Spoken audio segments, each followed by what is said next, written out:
Hey everyone, Eli here with Deep Discounts Club. Today I'm bringing you a look at this Newdery 20-watt MagSafe wireless charging power bank. As you can see, here is the form factor, nice and small, and it's got MagSafe technology, so it simply snaps on the back of your iPhone and it starts charging it up super quickly. It has 20,000 milliampere hours.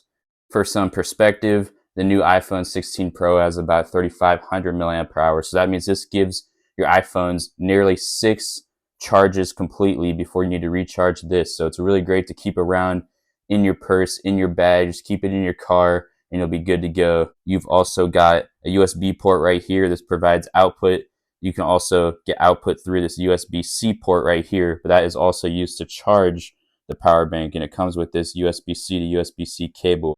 Here's what it looks like with the power bank charging. As you can see, you can check the status of it with the light right there. So here I have the iPhone, here I have the power bank. You simply just want to snap it onto the back and it's held in place with the magnets. You can see that's charging right there.